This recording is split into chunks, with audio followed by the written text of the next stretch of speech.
Welcome to Beyond the Plinth, the show about everything to do with biokinetics, health and wellness. I'm your host, Steve Saunders, and today I've got one half of the tripartite crew missing.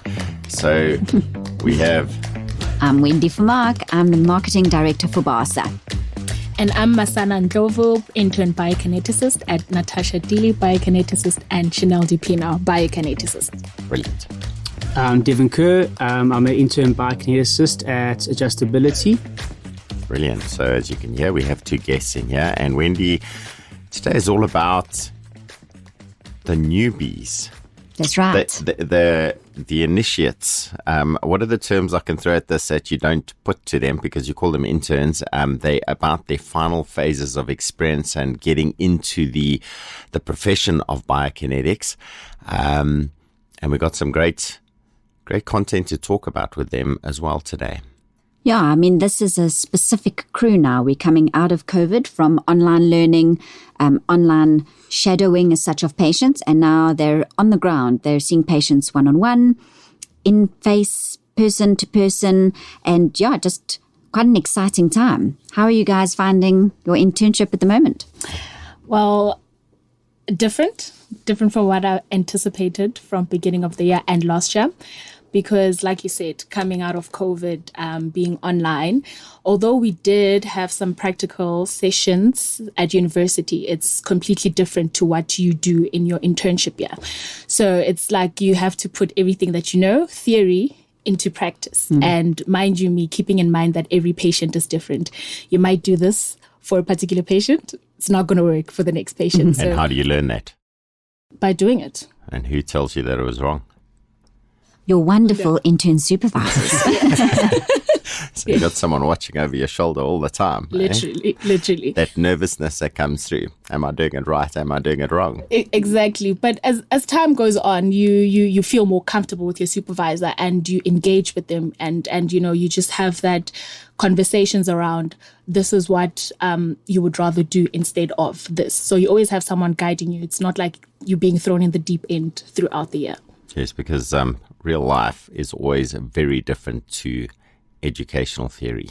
Definitely. I mean, you know, what's nice about our degree, of course, is that there's so much practical within it, you know, so that it's trying to equip you to get into that workforce with a certain amount of equipping.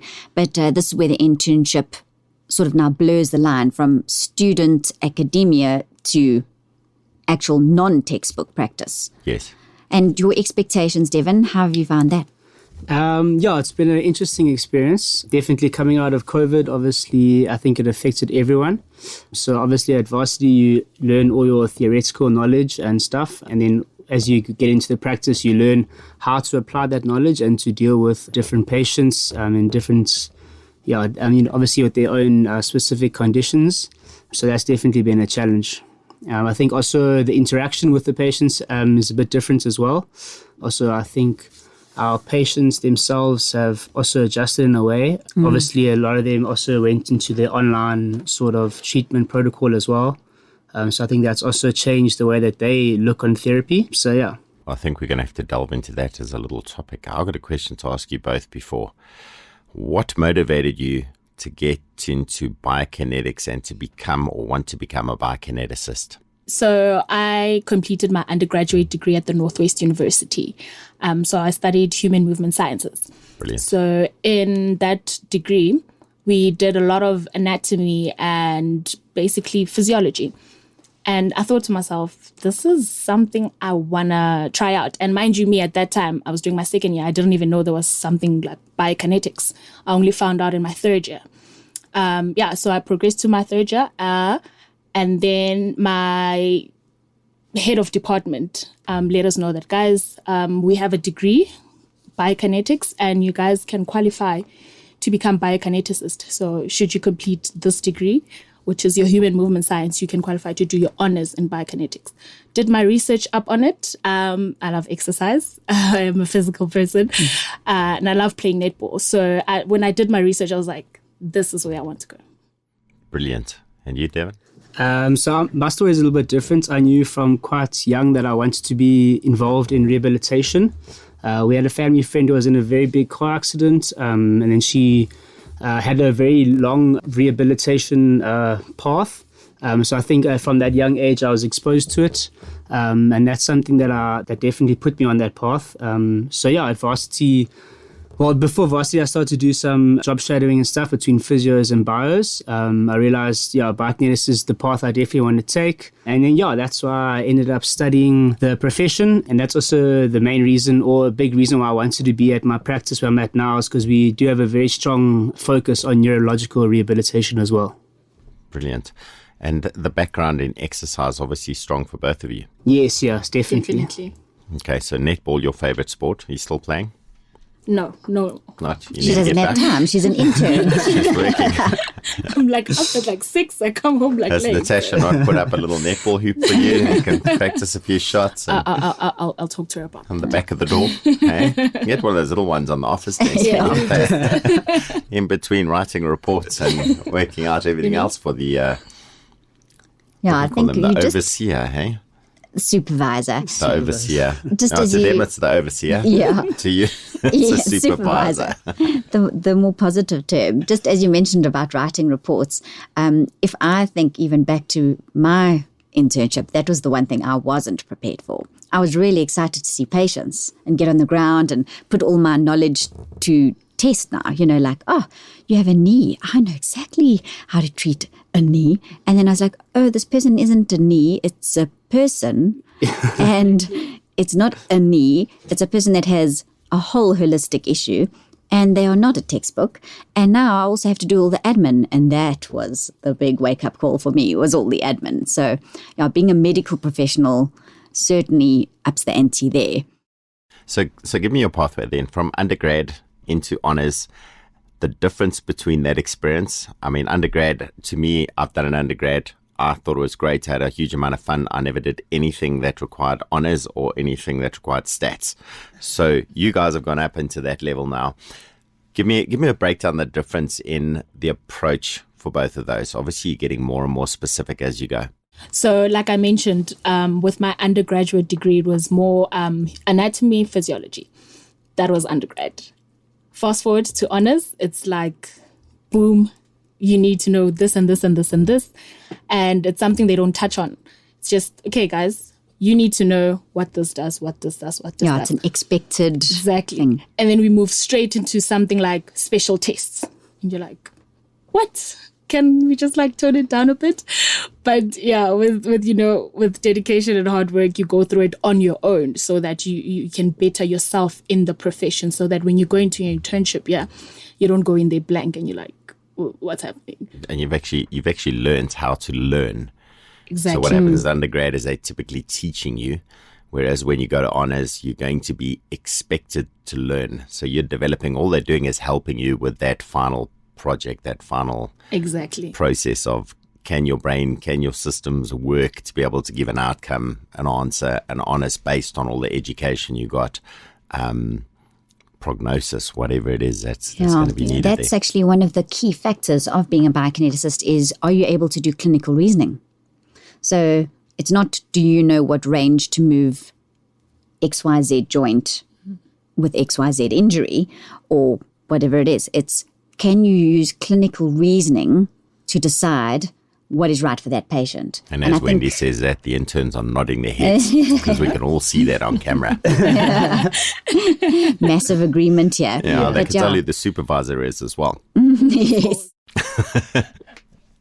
So this process of, because you've gone through a very strange time. You've gone through the whole COVID time, the lockdowns and the rules changing and things flipping upside down and not sure if you're going to have a lecture or you're not going to have a lecture, or it's online, it's not online. That experience for you guys, knowing there's a lot of biokineticists that are listening to the show that didn't go through that experience in their education side, how do you think that's affected you guys and made you better, or you may have been a bit limited by that experience in preparation for becoming a professional in the biokinetics field?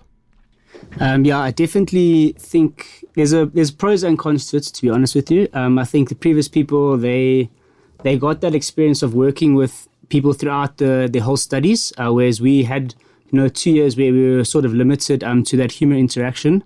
However, at the same time, I think we also almost have a benefit because especially with the younger sort of generation. We're a lot You're calling more us old. exposed. Just be careful. I know it's not your supervisor, but this is a supervisor. Yeah. So a lot more exposed and I think comfortable as well with online and technology and stuff. And I think, there is definitely some pros and cons to that situation.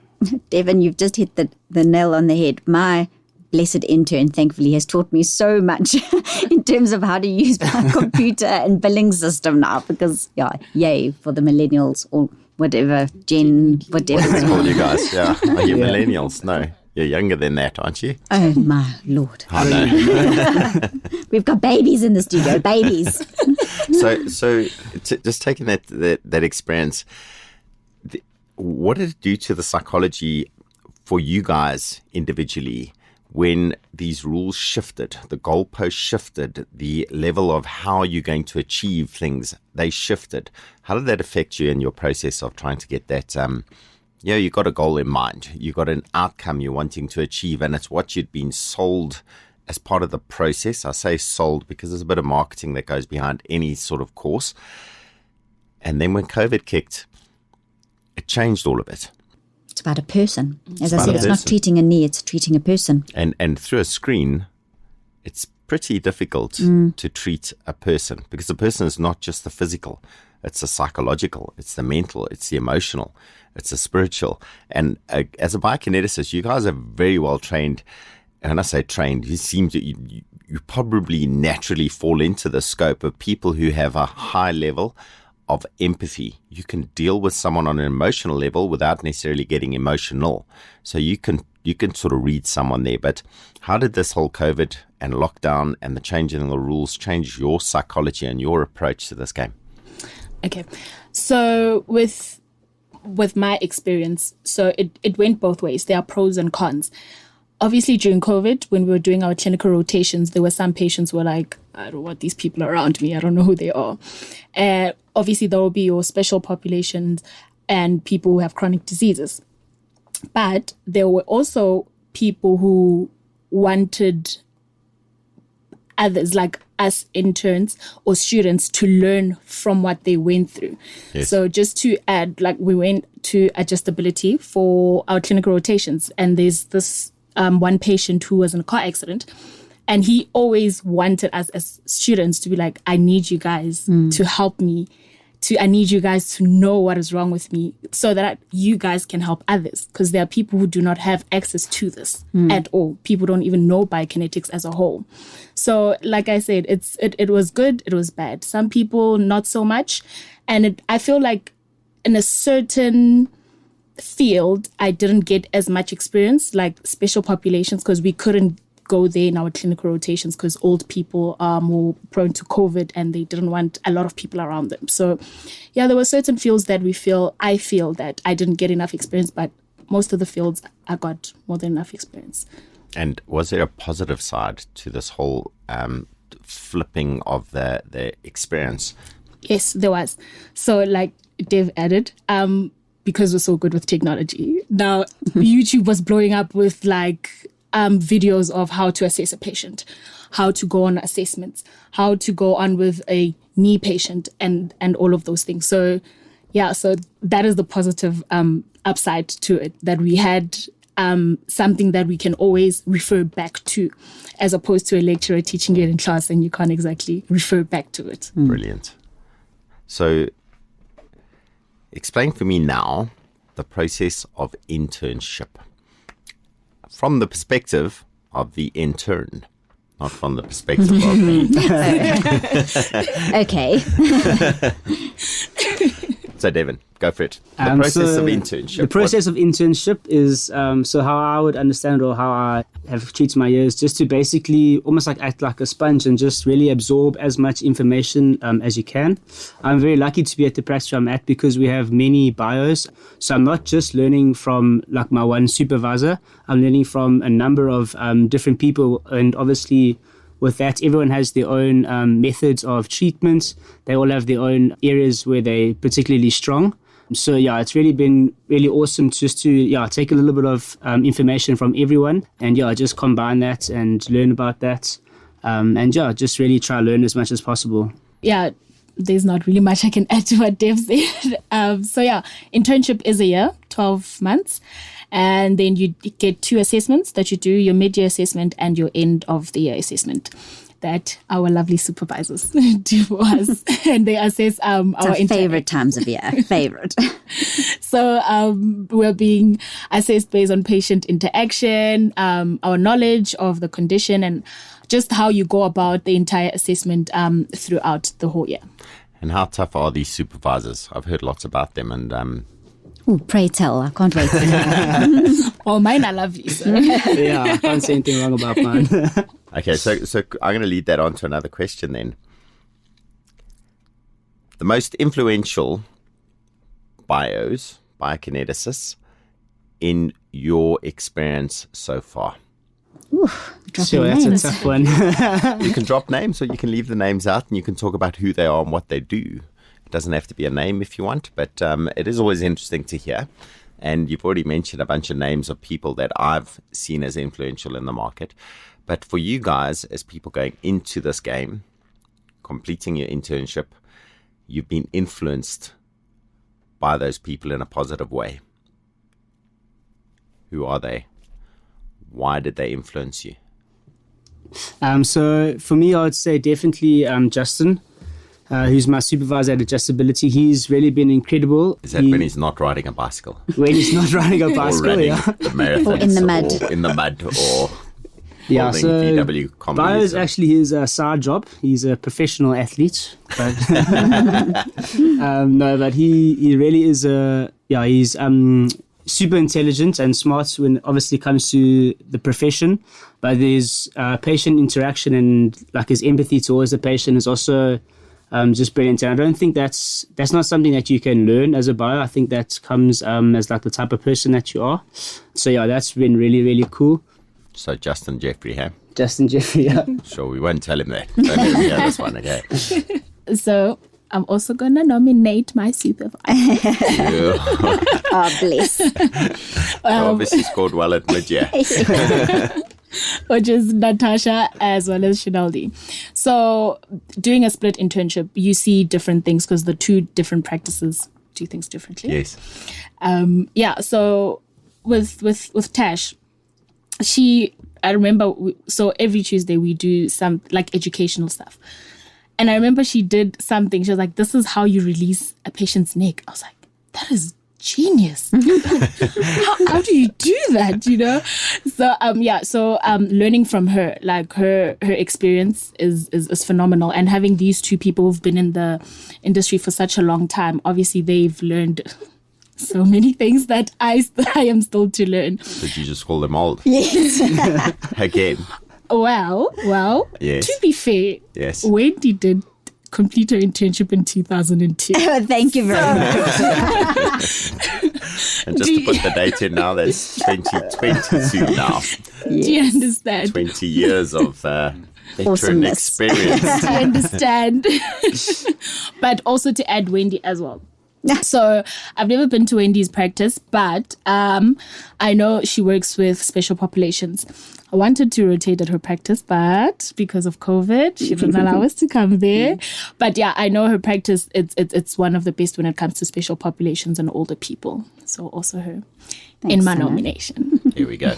I just want to give a little bit of a shout out to this young, crew coming up and just how they've handled this transition. Challenges. So they've handled it, I think, considerably better than a number of us bios on the ground. Because we've had to switch from our old ways, whereas you guys have just like slotted in with it really, really well. And it's been really beneficial to our practices. And one of the key things, I know you guys are talking a lot about, equipping how to see patients. Your 4 years at university does most of that job. We pick it up. But actually, as a supervisor, our main job is to actually equip you to open your own practices. That's the actual main drive. It's to supervise that you are doing things ethically, that you know how to bill ethically, how to run a diary, how to practice manage, as opposed to just treating the knee or getting someone in a return to work or scenario. So you didn't even mention it, but you're picking up all of this experience to one day blossom and grow and open your own practices, and then 20 years down the line have whatever that podcast type thing is, and you'll be equipping and growing the next generation. That's what we want. We want the profession to grow and expand, but grow well, and that's what the internship is for: is to grow and equip our bios well. So on that one, the question I have for you next is, where do you see yourselves in 20 years' time? It'll be 2042. Wow. 2042. Where are you guys going to be? What's your objective? Where do you see yourselves going? What's your next step outside of internship? Where do you go into practice? What are your goals? What are your big ambitions? Okay, I'll go first. You can go first or second or third. So I would like to open a practice back home. So I come from two different backgrounds. My dad is Zulu, my mom is Tsonga. Tsonga in Limpopo, Giani. When I say people have no idea what biokinetics is, it's like when people ask me what I do for a living, like their face goes blank. They're like, what is that? You can send them this podcast now. Definitely. So definitely to grow the profession back home. Oh, wow. Because there are a lot of people who go to a medical doctor because they have a certain condition, and he will just overload them with painkillers. It will help for a certain amount of time. After that, it no longer works. Yeah. And I've seen that with my own grandmother. So she has arthritis. Ever since I've been in this profession, I do a lot of stuff with her. And if I can tell you, she can walk without her crutches now. It's amazing awesome. what movement can do. Yeah. Exactly. So, and she was like on painkillers or like for as long as I can remember, because my grandma's really old. So, but now she's doing much better. She doesn't need the painkillers anymore. She's no longer in that chronic pain. And that's what people don't know, that biokinetics can do that for you. You don't need to run to the first surgeon to get this and this and this fixed. You just need to move your body. Isn't that so true? Across the field everywhere. And that's exactly where biokineticists fall in. So you've got the ability with that medical background training, understanding, plus what movement can do for a person. That the world is typically saying to people, go buy that tablet, it'll sort out all your troubles. And then pop the one tablet and it doesn't. You pop another tablet because that first one didn't work and the second one made work. And treat the side effects of that first tablet. Yeah, and then get another tablet for that one. And then you end up with all. And this is where a lot of people sit, is they don't know that some basic movements, and it's the lifestyles we live. So amazing to be able to take that back to those areas where there's a lot of, how do I term this? Infrastructural neglect in those areas as well. And I'm sure you can add a huge amount of value to those environments. Definitely. So that's the plan. Take it back home, grow the profession back home. So we're going to do a podcast in 2042. Awesome. Let's go. I'll be in the special population. I don't think I'll be here anymore. No, you'll be here. You'll come see me for your bag. In spirit. Yeah, I think my goal for 20 years, or where I see myself in 20 years, would definitely be in my own practice. I think that's the objective for all bios to start out. And just to really be making a difference in people's lives, obviously.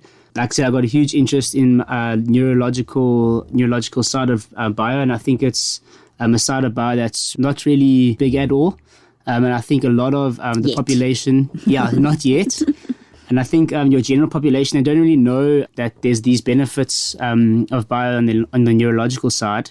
So that's something that I would definitely like to explore and grow, and really, just get them moving, get them healthy, and just really make their activities of daily living better, easier, and make their lives, like I said, make their lives easier. And you're also going to have some VW combis from 1970. No, I won't. So I think I'll leave those in the garage. Okie dokie. I think that about wraps it up. Very interesting discussion and great energy and insights as well as to where I think the world's going to be going with young people like this. So I'm going to ask you to do one more thing. And they're not prepared for this, for those of you listening. I want your elevator pitch, who you are, and sell your services to us within 20 seconds. Go.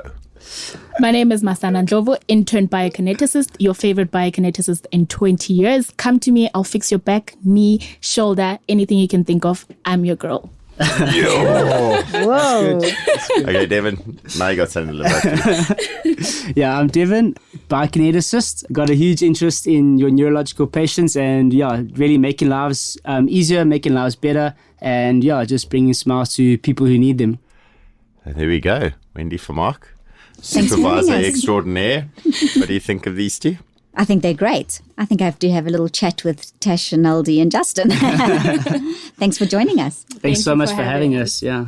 Oh, thank you very much for joining us. So there we go, folks. Wrapping it up. You got any questions, queries, issues, whatever it is, jot them down underneath and we'll try to get back to you as best we can. You can shoot the questions at the interns if you want. You can shoot it at Wendy. You can shoot it at me if you don't mind. Till the next time, have a great day.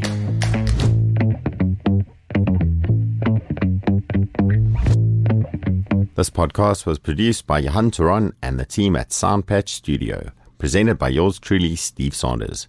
Interested in doing a podcast? Drop us a message on soundpatch@me.com. That's soundpatch@me.com. As always, thanks for listening and catch you on the next podcast.